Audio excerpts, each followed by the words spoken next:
Welcome to What is Going for new thought from the edge of Each week on Times flagship radio show, veteran broadcaster, author, and media consultant Sandie conducts thought-provoking interviews with inspirational authors, artists, musicians, scientists, speakers, and filmmakers who are working at the point where spirituality and science meet consciousness at the very edge of Here is your host, Sandie Sedgbeer.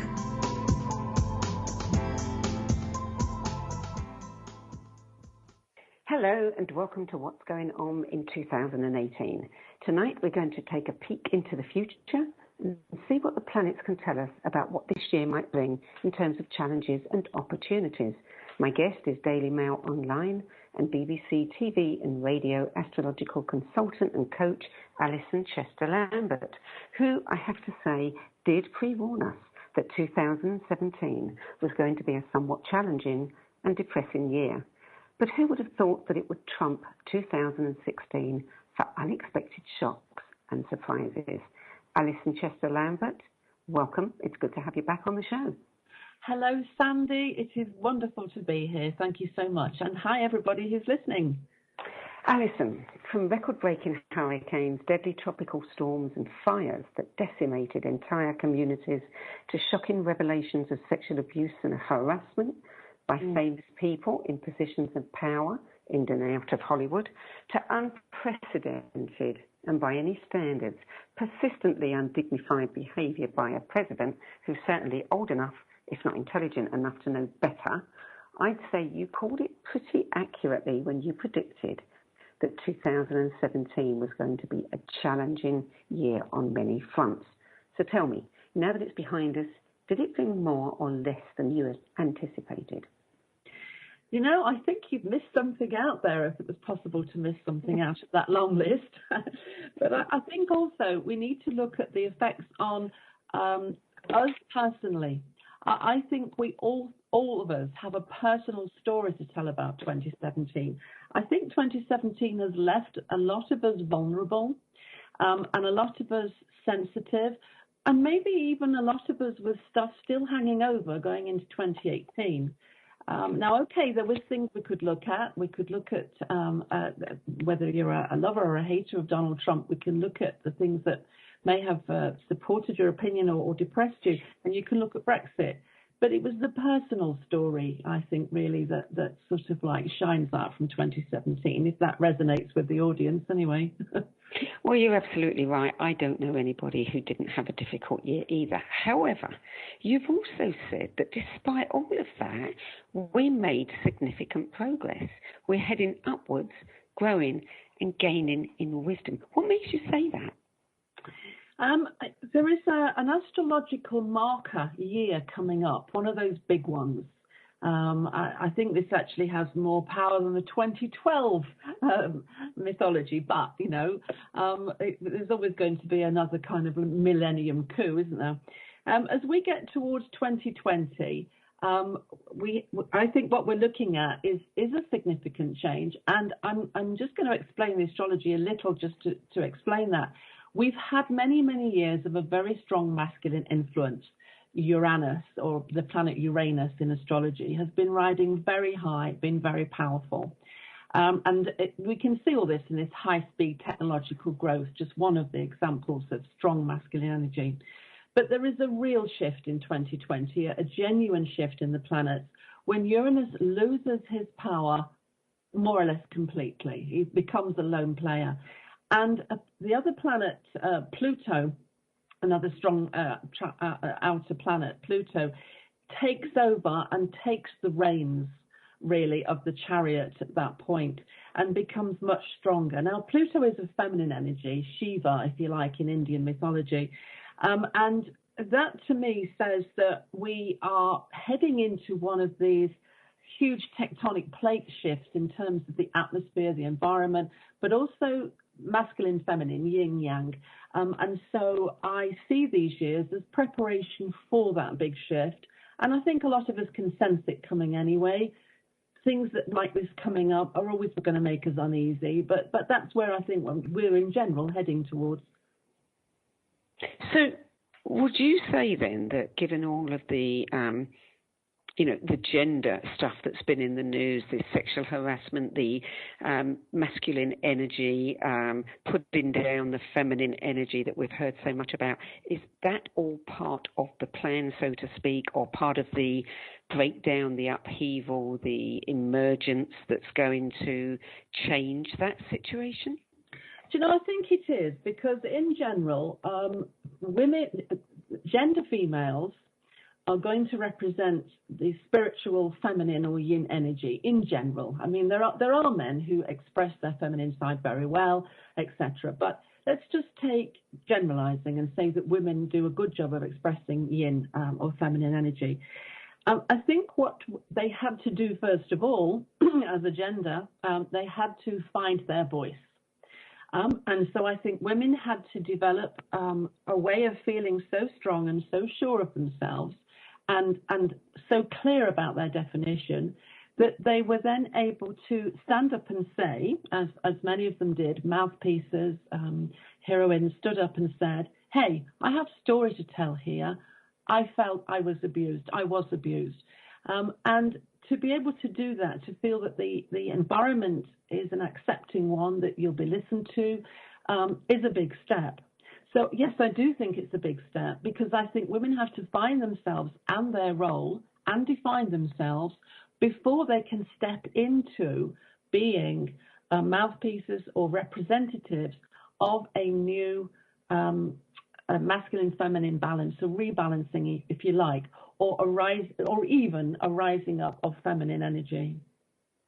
Well, of course, gender is only one expression of masculine feminine energy. In what other ways can you point to this, balancing that's going to be taking place in other areas rather than purely men and women? Right. Well, what we have to look at really is, let's just take the time since 2007. Let's take the last 10 years, if you like. For a lot of that time, what we've had is unprecedented, massive technological growth. Let's just take that. Just the rise of devices, the rise of data information systems, the speed at which they travel. And let's look at how that has fueled, for instance, the Arab Spring. What it's done is it's given collectives and cultures an informational system which has made them feel uncomfortable or ill at ease or wanting more from their leaders. And so they have risen up and they have overthrown, or they have got into wars, demanding change. So the fast pace of the technological growth has led a lot of the world's culture into fast-paced change. Now, moving outwards and growing this quickly is a very masculine style of energy. So just to put things very simply, so masculine energy moves out, like electromagnetic energy moves out, so radiation moves out. Feminine energy pulls in, like gravity. So these are the two different kind of forces in the cosmos, if you like, when we're just looking at polarity. The pulling in of gravity, the pushing out of the masculine, the emitter, the receiver. And if you look over the last few years, what you will see is not much pulling in, but a heck of a lot of pushing out in terms of growth. So that's why I think that we're in the place that we're in with this very high-paced, way too fast masculine energy, and the planet Earth has not had time to catch up. This is why we're getting the issues to do with the plastic in the oceans, the issues to do with using up natural resources, because we're not doing it at a pace that planet Earth can keep up with us. So what's going to happen? Well, as I say, I think we're heading towards 2020 when there will be this rebalancing, when masculine energy will die down or die back or not be so powerful, and feminine energy will be able to go about its own particular action, pick up on its own importance, develop its own slower ways, much more careful ways, much more introspective ways. And I don't see this happening in a year, by the way. I see 2020 as being pivotal, but because the change has to be so great, because the tip at the balance, the scales and the balance has to go from quite a way down, from 1,000 or 2,000 years ago to quite a way up, I think I can look at 2020 astrologically and say it's pivotal, but I think we're looking at a decade or 2 decades where we can look back and go, hey, we went from there to there. Didn't we go a long way in 10 years or 20 years? I mean, great if it all happens in a year, but I think that would be, again, too fast, because then we'd be talking about masculine energy, not feminine energy. Feminine energy moves more slowly. So would you describe 2017 as a year of breakdown before breakthrough?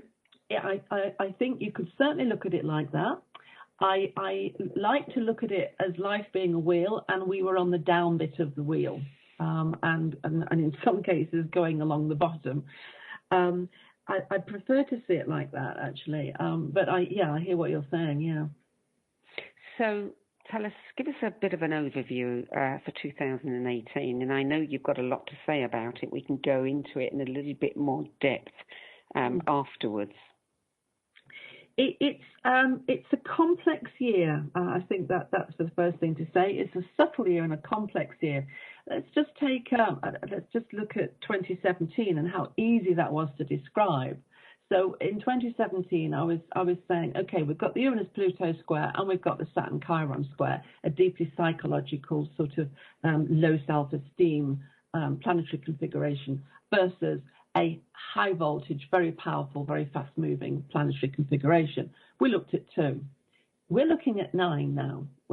And the 9, each of these 9 planetary configurations is more subtle, more difficult to describe. There are more possible permutations. So that in itself says the year coming up is going to be more interesting to navigate, much more subtle and complex to navigate. There are going to be small shifts in energy, which have great opportunity, but the chances are that if we're highly absorbed with one particular detail, we'll miss out on the potential growth that has just swum by us. It's a year when we're going to have to stay on our toes, when we're going to have to be aware. I think it's also a year that doesn't start when January the 1st chimes rang out and we all celebrated with fireworks. 2017 is definitely creeping into 2018. There are many of us with a hangover, in inverted commas, of issues that have not yet resolved themselves in 2017. So 2018 is going to have to contain resolution, healing in many cases. We're going to have to bring things through to their completion in some cases before we can pick up on opportunities that do exist.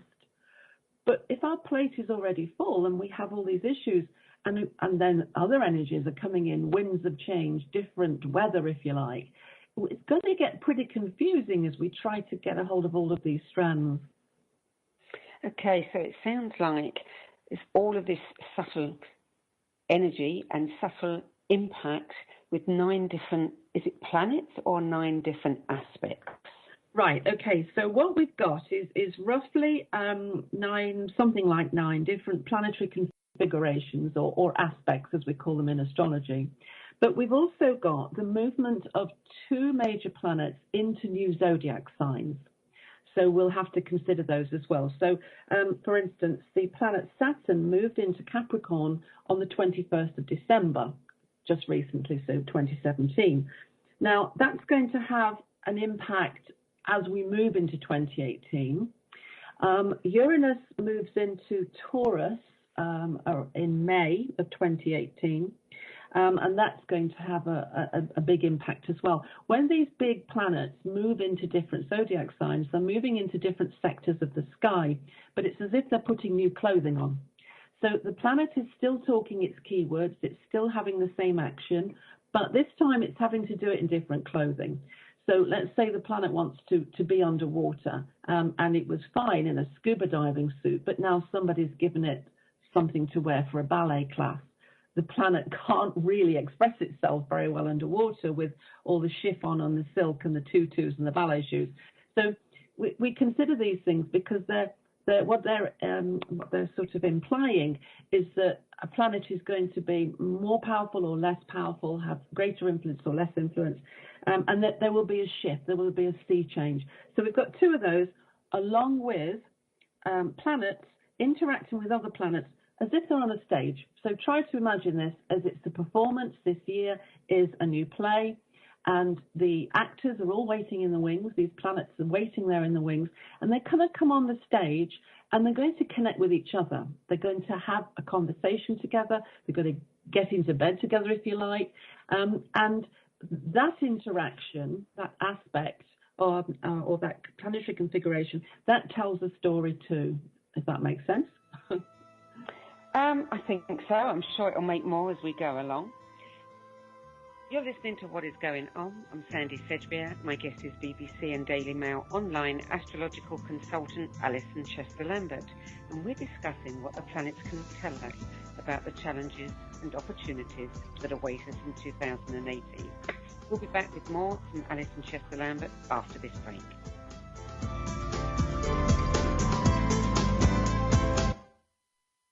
The future of Internet radio is here. Om Times Radio. IOM FM. Change and growth are part of natural life and also part of your spiritual life.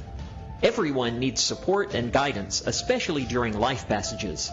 Upgrade yourself with the Om Times Experts program. With Om Times Experts, you have access to the best intuitive coaches, spiritual teachers, counselors, astrologists, and oracles. Our team was carefully selected so you can trust. Find out more at experts.omtimes.com. More than 24 million Americans have an autoimmune disorder, and that number continues to grow. I'm Sharon Saylor, and I'm one of those 24 million. To put that number in perspective, cancer affects about 9 million and heart disease up to 22 million. That's why I've brought together top experts and those thriving regardless of their diagnosis to bring you the latest, most up-to-date information. Join me, Sharon Saylor, Friday night, 7 p.m. Eastern, for the Autoimmune Hour on Life Interrupted Radio to find out how to live your life uninterrupted. My name is Meera Batra, and this is How I Live United. Many families have come to America for a better life. I advocate for these families with United Way. United Way empowers them to see opportunities available. We help them get involved with their kids' schools and network within the community. My name is Meera Batra. I help families see opportunity and succeed. I don't just wear the shirt, I live it. Give, advocate, volunteer. Live United. Go to liveunited.org. Brought to you by United Way and the Ad Council.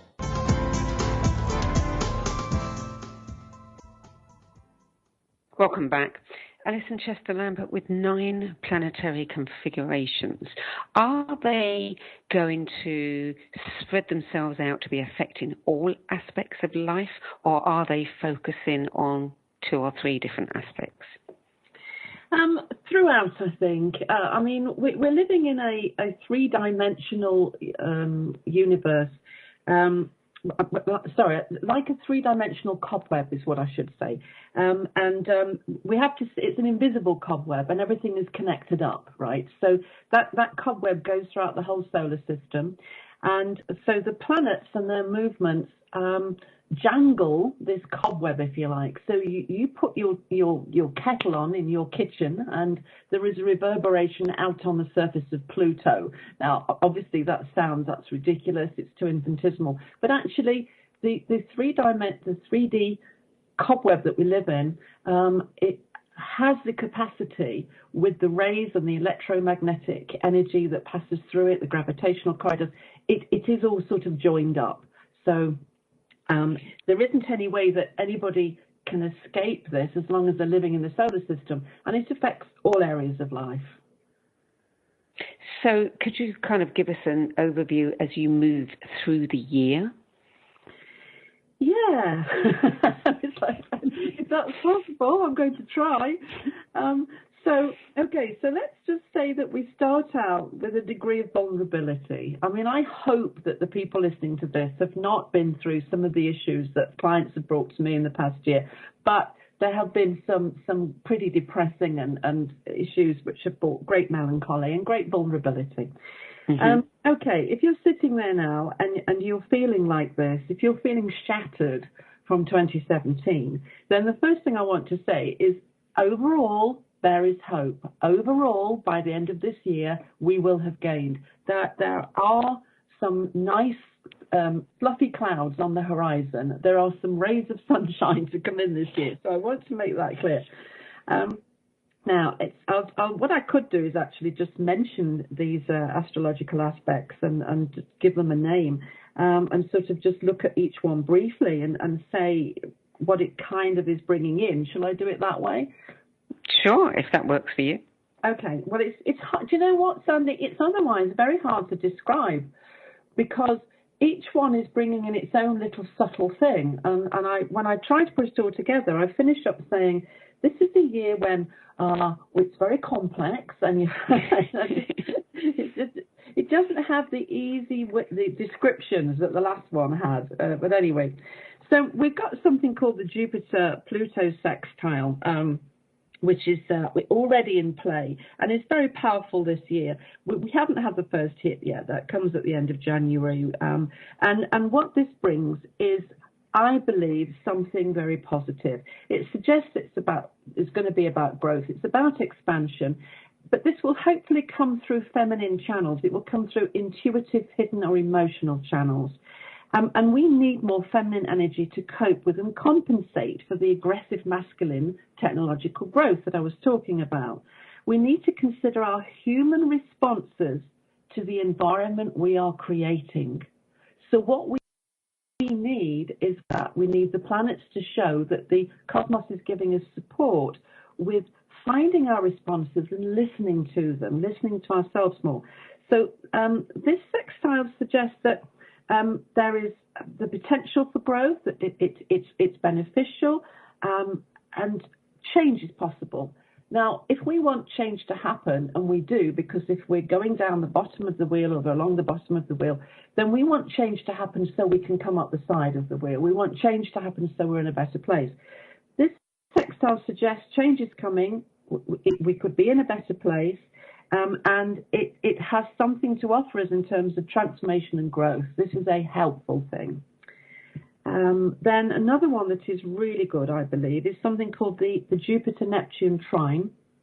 So the planet Jupiter, very beneficial, very expansive, broadening horizons, giving us confidence, gets in touch with Neptune, which is all about fantasies, the spiritual planes, spiritual longings, compassion.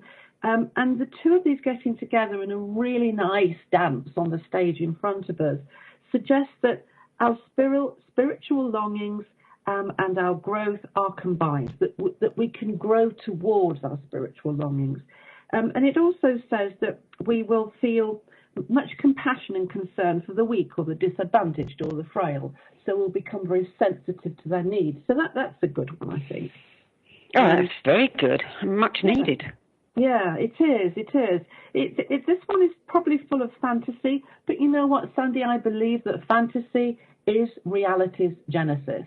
That when we can take something and we can believe in it, despite the year that some of us may have had, if we can still stand there and say, you know what, I believe this is going to be a great year. I can feel the compassion. I can feel the sensitivity.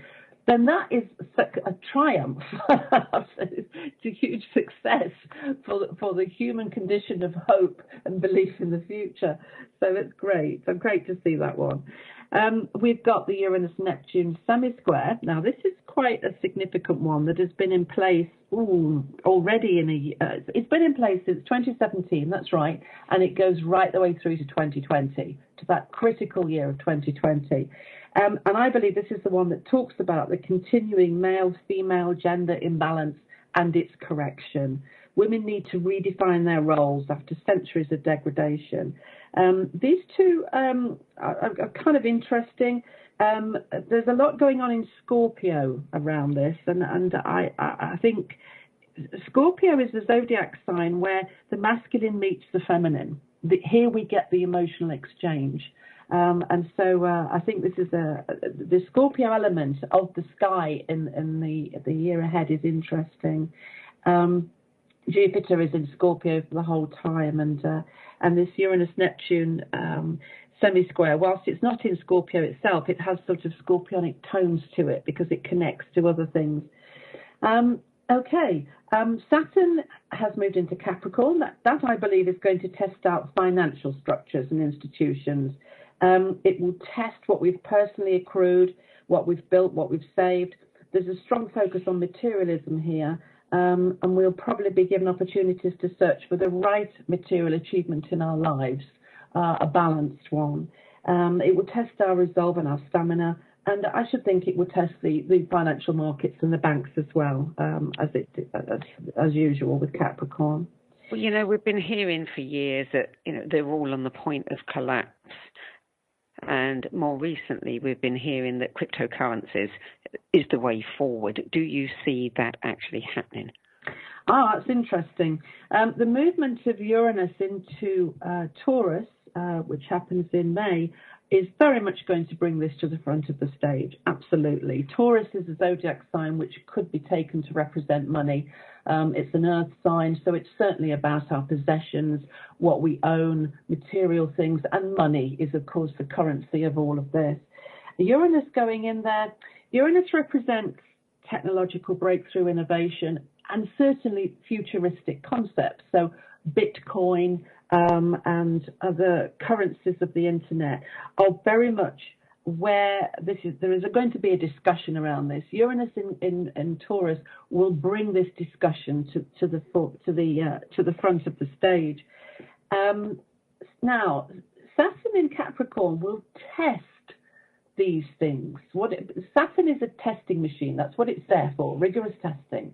Now, at the moment, although Saturn has moved into Capricorn, we're not seeing big collapses on the financial market, but what we are seeing is huge jumps in stock market measurements and how much the stock market is worth. Now, is this the huge rise before the fall? I don't know. Looking at the astrology, I would say it could be. But Saturn will test it. That's the main point. It will test it. Now, if everything as it should be, if all the structures are right for the future, if they're good for the future, if they're fit for the future, we have no problems. They will be fine. Saturn will test them and it will go, no, that's fine. All this stuff is great. But what if it isn't? And this is the bit that I can't really predict. If the banks haven't got their act together after the crash of 2008, if various monetary institutions, etc., and hasn't got its act together, then it will be caught out by this testing of Saturn. Now, at the moment, we've got the Sun and Venus in Capricorn. These are very positive planets. The Sun in particular is a positive planet. It could be buffering. It could be shielding. It could be covering over the cracks with positive thinking. The Sun is always positive. No matter what happens, it's a positive planet. It could be that the Sun in Capricorn is lifting the markets, giving everybody this false hope. And it could be that when the Sun moves out of Capricorn in a couple of weeks, that then Saturn's action in Capricorn alone will start to show. I would find it difficult to believe that Saturn won't find some cracks in the cement of the bank's recent plastering, etc. So the growth of AI is interesting as well. Artificial intelligence. Uranus represents artificial intelligence. This is an air element planet, and it's moving to Taurus, which can represent the body. We could be looking at, well, actually, I read a report on it, the injection of artificial intelligence, nano something or others, into bodies to fix the body. Well, that's Uranus in Taurus. Well, they're already talking about, injecting people with chips that actually relay back to the doctor whether they've taken their medicine when they should. That's the sort of thing, yeah. I find it quite horrific. I personally find that horrible. Well, it certainly is something that I think many people think it's one of those things that's way, way out there, that it's not as close as it actually is. I think it's a very insidious and probably dangerous thing that's happening, and most people dismiss it because it sounds too futuristic. There's a lot of people show you concern, a lot of people, and you find a quick internet trawl will show various highly estimable professors and leaders in their field all shuddering with horror at what's happening with AI. The research into it and the development of it is going too fast for it to be reined in.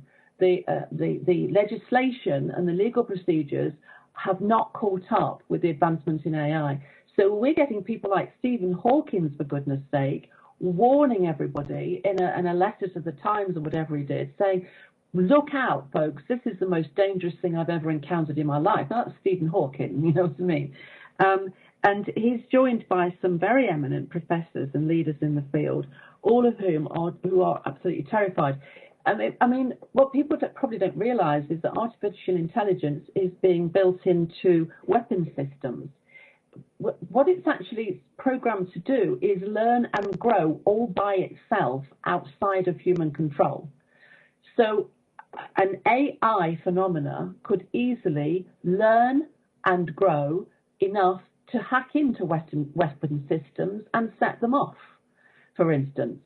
AI can be found in the stock markets. So the stock markets will act outside of human control because they have learned how to do so. So you'll get your flash crashing, you know what I mean? So, go on. If there are so many people, you know, trying to raise the alarm, is anybody listening? Well, we're listening, aren't we? And it's down to the spiritual community again. And I don't underestimate the power of what we do as a spiritual community. Well, that's an interesting point, you know, because I remember a few years ago listening to Patricia Cota-Robles talking. Somebody was saying how concerned they were about what Monsanto was doing, how angry they were getting, and everybody needed to mobilise and march. And she said, no, you don't have to.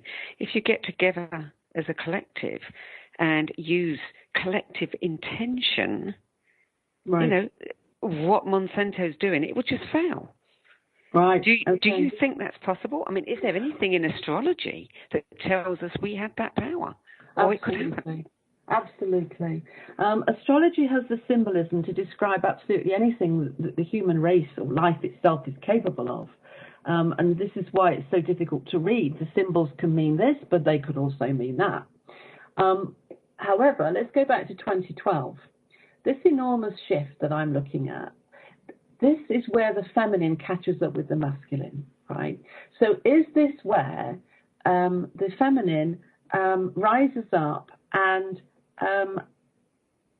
in some way overcomes some of this masculine growth, which is just breakneck speeding into all kinds of, you know, oops moments? It's going to be too late to find out that we've built an artificial intelligence which actually exists in the infrastructure and could decide to cut off the supply system. So let's just say you cut off the fuel, right? Let's just cut off all fuel dumps and fuel farms and the fuel supply. Well, you've just closed absolutely everything in the country, haven't you? Without those lorries getting the supplies to the supermarkets, etc. I think we could be. Astrology seems to be implying that there will come an end to this huge masculine dominance, both of the last 2,000 years, the last 1,000 years, and also the recent spurt in growth. I have got to believe that that's the case, and I'm hoping I'm not under the illusion of the Jupiter trine Neptune when I say this. But no, I look at how Pluto grows, the rise of the feminine planets, then the depletion of the masculine planets, and I have to believe that we can do something. You're listening to What Is Going On. I'm Sandie Sedgbeer, and I'm speaking with professional astrologer and founder of the Midlands School of Astrology in the UK, Alison Chester Lambert. We're talking about what the planets are doing in 2018 and how that might affect us globally, collectively, and of course, personally. We'll be back in a few moments. The cutting edge of conscious radio, Om Times Radio, IOM FM. Being a radio host on IOM FM allows you to build your show on a rich platform with the power of the internet to fulfill your outreach goals and connect with a very specialized and global online audience, unlimited by time and distance. Om Times Radio will provide you with web relevance, a recognizable conscious brand, and with the standard of excellence that has accompanied every single Om Times endeavor. Host your show with Om Times Radio Network. My name is Victor Furman. Some call me The Voice. I've always been fascinated with human nature, spirituality, science, and the crossroads at which they meet. Join me Wednesdays at 8 p.m. Eastern on Om Times Radio, and we'll explore these topics and so much more on Destination Unlimited. I'm Fidel Nshambo. I was born in a city called Bukavu in the Congo. We were a loving family, and then, boom, everything that I had disappeared in a single day. People think that when you are a refugee and they resettle you to America and all your problems are done. They don't understand that that's the beginning of everything. I was not born a refugee. I was made one. It's time we welcome refugee families with open arms. Learn more at embracerefugees.org, brought to you by the Ad Council.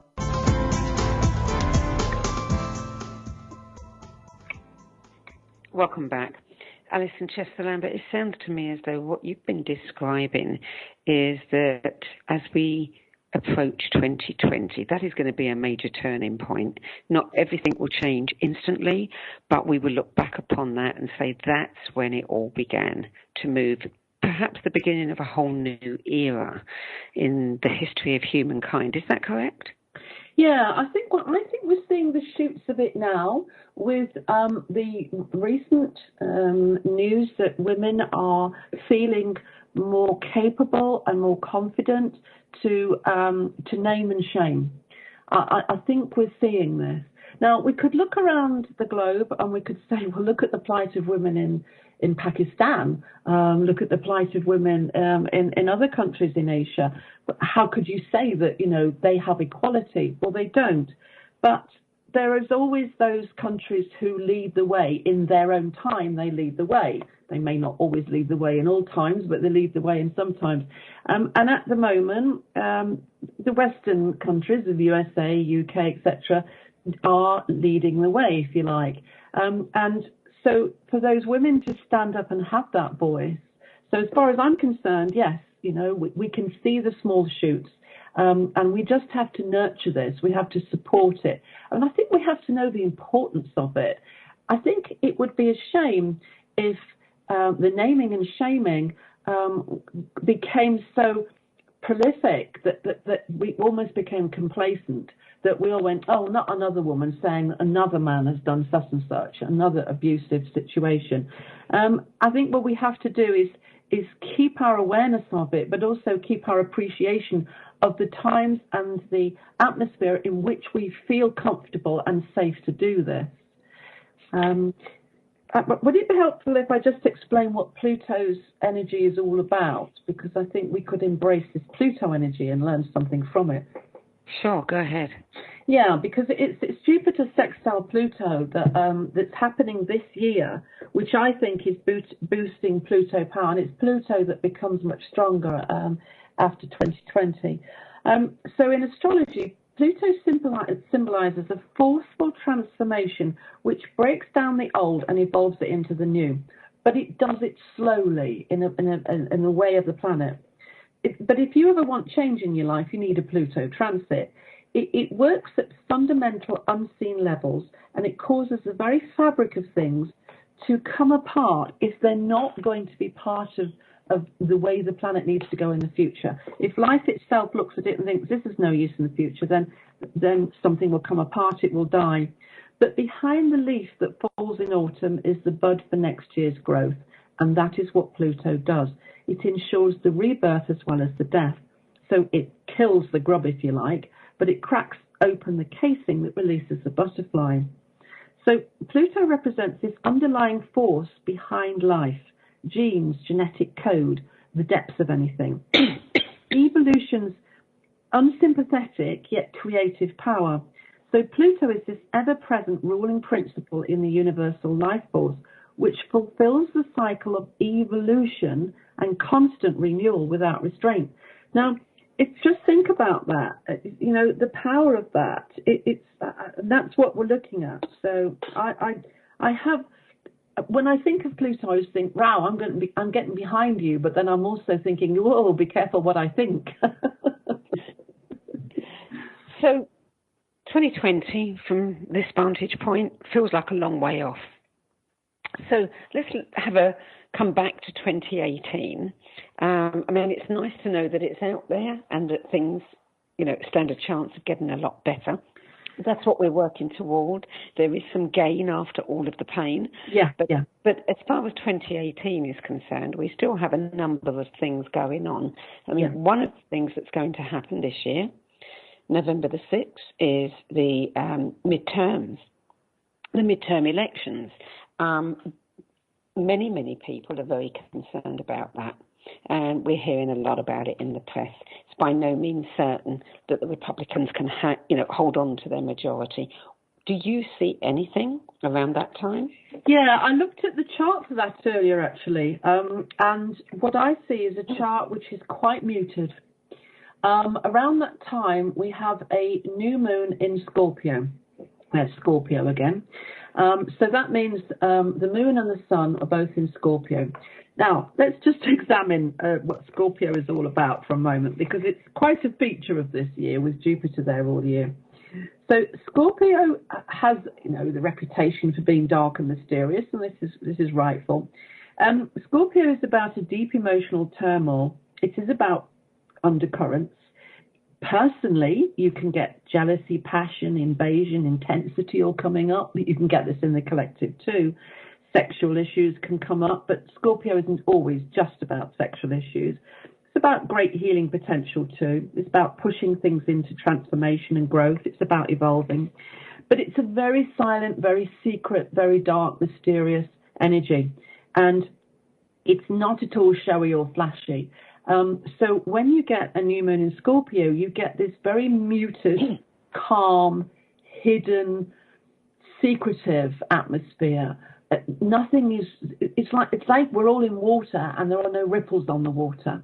The water is calm, and so I don't get a huge flurry of stuff in the newspapers, dramatic headlines saying, Rome has fallen, or what have you. I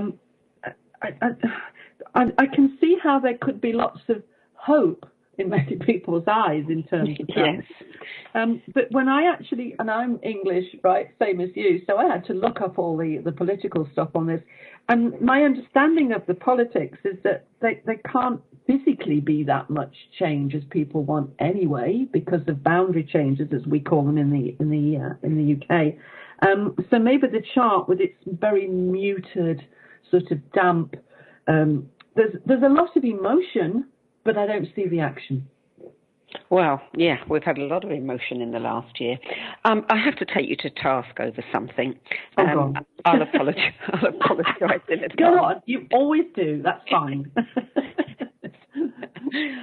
Back in early 2016, you predicted that, Trump would win. You also said, hold on a minute, that's not such a bad thing because his son at the same time moves from Leo into Virgo, and he's going to become humble, and he's going to. I wish I'd never said this. What I want to know is, why were you so wrong? Thank you. Just say as it is, Sandie. It's all right. You know how to hurt a girl.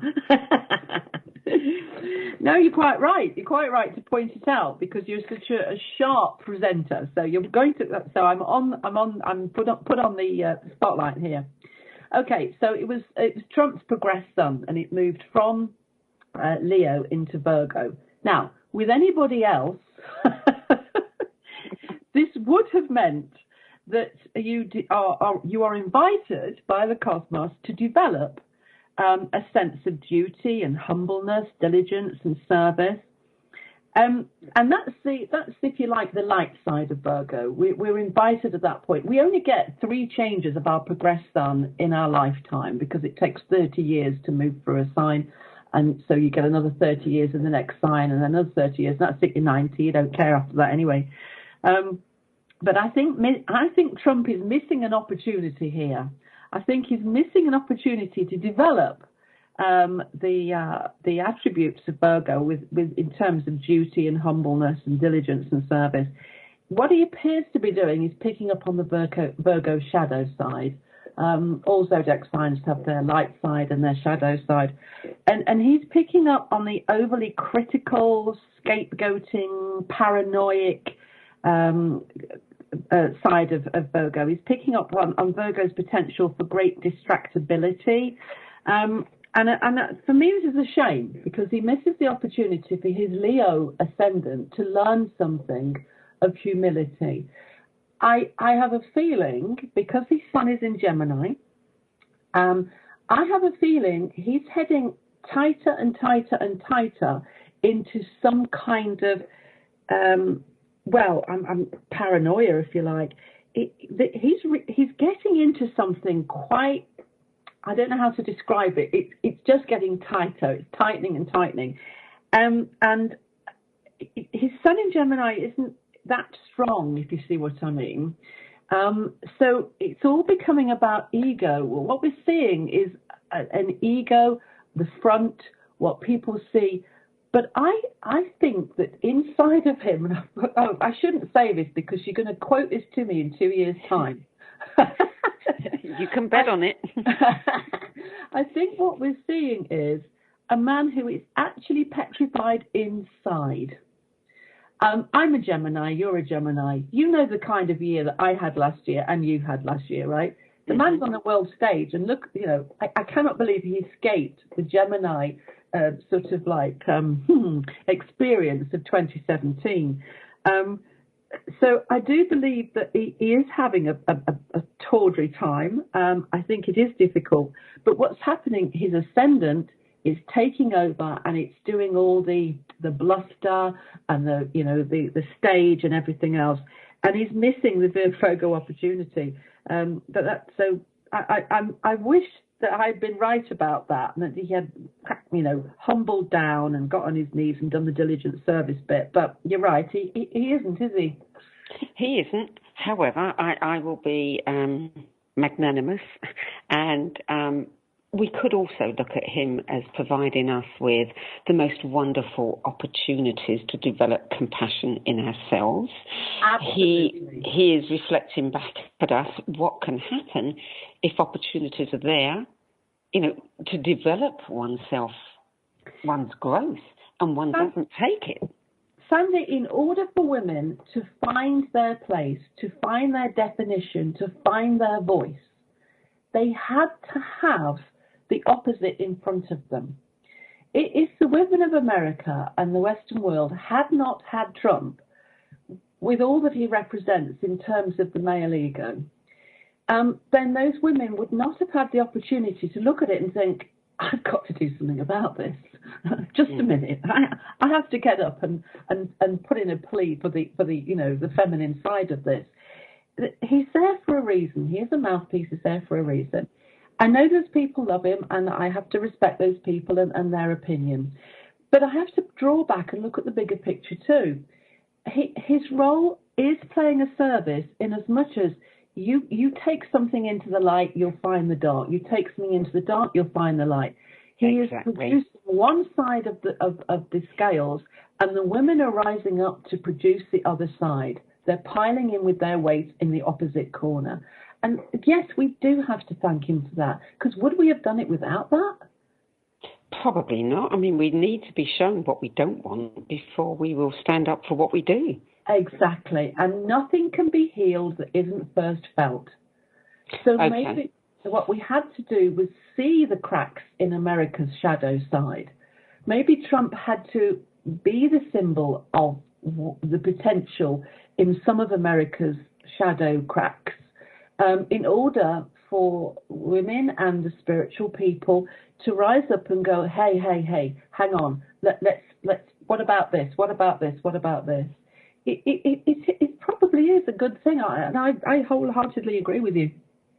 And I do think that, what's happening in America is very much a kind of expression of what is happening, a reflection, if you like, what is happening all over the world, because all systems are crumbling. There are many, many people at the top of governments in many countries who, behave just as outrageously, as Trump has been. You know, he's not alone in that. So I think there is one on the Pacific Rim that comes to mind. Very much so. But let's we don't have a lot of time left. Let's be done with President Trump, and let's talk about a little bit, just for a few seconds, about Brexit. Is it going to resolve itself? We're in the same sort of doldrums with stuff over here in the UK. We're contemplating our naval. Have we done the right thing? Can we get what we wanted to get out of it? There is a hangover too to do with Brexit, but I believe that hangover will resolve itself and get into brighter territory in the middle of 2018, in the same way that I think that America will also feel some lighter relief. There are better times coming. When I look at these charts, there are better times coming. There is growth on the horizon of the type that feels lighter, that doesn't feel so heavy with tenants. Well, I'm glad to hear that, because when we finished the show last year, you know, both of us were pretty darn depressed and not looking forward to 2017. So it's good to hear you saying that by the time we reach the end of this year, things will be looking a bit better. Absolutely. I mean, right at the end of the year, we get something that I haven't mentioned because it doesn't come till then. It's that Jupiter trine Chiron. If ever there was a symbol for healing and growth, it's Jupiter trine Chiron. I mean, this is just a wonderful. It's a process of awakening into healing as a result of the experience of pain. We cannot break into really good quality healing and wisdom without the experience of pain. We've had to have this pain. With pain comes gain. They're proportional. Wisdom is coming with all of our steps right now. Good. We are almost out of time, Alison. I just want to say one thing. You've got a new deck of oracle cards coming out in March, and they're Greek mythology reading cards, which is not something that, you know, one I would immediately associate with an oracle. Why did you choose Greek mythology? I was guided to do so overnight, and apparently it's because when we move into 2020, we'll need a new pantheon. A single deity won't be enough. We need the variety that we have with the Greek pantheon, 6 strong women, 6 strong men. And we need to pick up on that and get balance in our theology and spiritual lives too. Alison Chester Lambert, thank you for joining me today. It's always a pleasure to talk with you. Loved it. Okay, thanks, Alison. Bye. You can find out more about Alison's work at AlisonChesterLambert.com. Sign up for her newsletter and treat yourself to a private session. I promise you it's worth it. I'm Sandie Sedgbeer. Thanks for joining me today, and I look forward to having your company at the same time next week. Till then, it's goodbye from me.